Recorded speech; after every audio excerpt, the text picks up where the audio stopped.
Okay. Okay sir, ನಮಸ್ತೆ ಎಲ್ಲರಿಗೂ. ಇವತ್ತೇನಪ್ಪ ಅಂತಂದ್ರೆ ತೆಲಂಗಾಣ ಸ್ಟೇಟ್ ಏನಪ್ಪ ಅಂದ್ರೆ ಮಕ್ತಾಲು ತಾಲೂಕು. ಯಾವ ಊರು ಸರ್ ಇದು? ಇದು ಜಕ್ಲೇರ್ ಬಾಗ್ಲಾಗ ರಾಮಸಮುದ್ರ. ಜಕ್ರಿಯಲ್ ಬಗಲಾಗ ಏನಪ್ಪ ಅಂದ್ರೆ ರಾಮಸಮುದ್ರ ಅಂತೇಳಿ ಒಂದು ಹಳ್ಳಿಯಲ್ಲಿ ನಮ್ಮ ಸರೋಶಿ ಕಂಪ್ನಿ ಆದಂಥ ಪ್ರಾಡಕ್ಟ್ಗಳನ್ನ ಕೊಟ್ಟಿದ್ವಿ, ಚಿಲ್ಲಿಗೆ ಕೊಟ್ಟಿದ್ವಿ. ಯಾವ ರೀತಿ ರಿಸಲ್ಟ್ ಬಂದಿದೆ, ಮೊದಲು ಯಾವ ರೀತಿಯಾಗಿ ಬೆಳೆಯಿತ್ತು, ಬಟ್ ಇವಾಗ ಏನು ಚೇಂಜ್ ಆಗಿದೆ ಅಂತ ನಮ್ಮ ಲಿಂಗಾರೆಡ್ಡಿ ಸರ್ ಅದ್ರ ಅವ್ರ ಬಾಯಿಂದಾನೆ ಕೇಳೋಣ. ರೈತರು ಸರ್ ನಮಸ್ತೆ. ನಮಸ್ಕಾರ. ತಮ್ಮ ಹೆಸರು ಸರ? ಲಿಂಗಾರೆಡ್ಡಿ ಸರ. ನಮ್ಮದ ಎಣ್ಣೆ ಯೂಸ್ ಮಾಡ್ಕೊಂಡ್ರಲ್ಲ ಸರ? 2 ಸಾರಿ ಯೂಸ್ ಮಾಡಿವಿ. 2 ಟೈಮ್ ಯೂಸ್ ಮಾಡ್ಕೊಂಡ್ರೆ ಬೇಸಿ ಬಂದ. ಮೊದಲು ಏನಿತ್ತು ಸರ್ ಪ್ರಾಬ್ಲಮ್? ಕಮ್ಮಿ ಇಷ್ಟಿಲ್ಲ, ಚಿಕ್ಕದಾಗಿತ್ತು. ಇತ್ತೇನಪ್ಪ ಅಂದ್ರೆ ಮುಟ್ರು ಜಾಸ್ತಿ ಇತ್ತು. ಎಲ್ಲ ಕ್ಲಿಯರ್ ಆಗಿದಲ್ಲ ಸರ್? ನೋಡ್ರಿ ಸರ್, ಮೊದಲು ಏನಪ್ಪಾ ಅಂತಂದ್ರೆ ಬೆಳೆ ಗ್ರೋತಿಂಗ್ ಇದ್ದಿದ್ದಲ್ಲ, ಇವತ್ತೇನಪ್ಪ ಅಂದ್ರೆ ಜಾಸ್ತಿ ಮುಟ್ರು ಇತ್ತು. ಬಟ್ ನಮ್ಮ ಎಣ್ಣೆ ಏನಪ್ಪಾ ಅಂದ್ರೆ 2 ಟೈಮ್ ಸ್ಪ್ರೇ ಮಾಡ್ಕೊಂಡ್ರೆ, ಫಸ್ಟ್ನೇ ಟೈಮ್ಗೆ ಏನಪ್ಪಾ ಅಂತಂದ್ರೆ ನೀಮು, ಮ್ಯಾಕ್ಸ್, ಫಂಜಿ ಮತ್ತೆ ಇನ್ನೊಂದು ಡಾಕ್ಟರ್ ಗೋಲ್ಡ್ ಅಂತ ಸ್ಪ್ರೇ ಮಾಡ್ಕೊಂಡಿದ್ದಾರೆ. 2ನೇ ಟೈಮ್ಗೆ ಏನಪ್ಪಾ ಅಂದ್ರೆ ಜಾಕ್ ಪಾಟು ಮತ್ತೇನಪ್ಪ ಅಂದ್ರೆ ಮ್ಯಾಕ್ಸ್ ಸ್ಪ್ರೇ ಮಾಡ್ಕೊಂಡಿದ್ದಾರೆ. ವಿತ್ ಫಲ ಚೆನ್ನಾಗಿ ಹಿಡ್ತದ್ರಿ.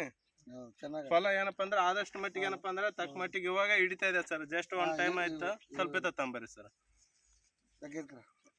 ತಂಬರಿ.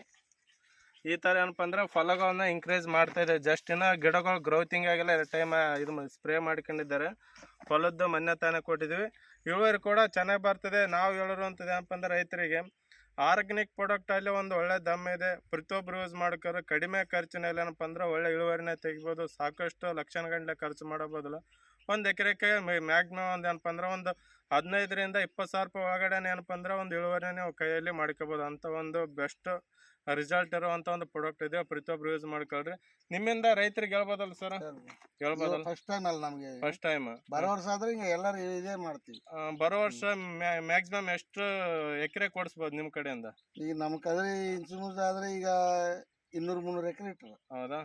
ನೆಕ್ಸ್ಟ್ ಟೈಮ್ ಏನಪ್ಪಾ ಅಂದ್ರೆ 300 ಎಕರೆ ತನ ಕೊಡಿಸ್ತು ಅಂತ ಹೇಳಕತ್ರಿ. ಯಾಕಂದ್ರೆ ಏರಿಯಾ ಫುಲ್ ಏನಪ್ಪಾ ಅಂದ್ರೆ 300 ಎಕರೆಕ್ಕಿಂತ ಹೆಚ್ಚು ಮಾಡಿದ್ದಾರೆ. ಬಟ್ ಈ ವರ್ಷ ಅವರಿಗೆ ರಿಸಲ್ಟ್ ಕಂಡಿದೆ. ನೆಕ್ಸ್ಟ್ ವರ್ಷದಿಂದ ಪ್ರತಿಯೊಬ್ಬರು ತಾವು ಯೂಸ್ ಮಾಡ್ತಾರೆ, ಇನ್ನೊಬ್ರಿಗೂ ರಿಸಲ್ಟ್ ನ ಕೊಡಿಸ್ತಾರ ಅಂತ ಹೇಳ್ತಾ ನಾನು ಮಾತನ್ನ ಮುಗಿಸ್ತೀನಿ. Thank you sir.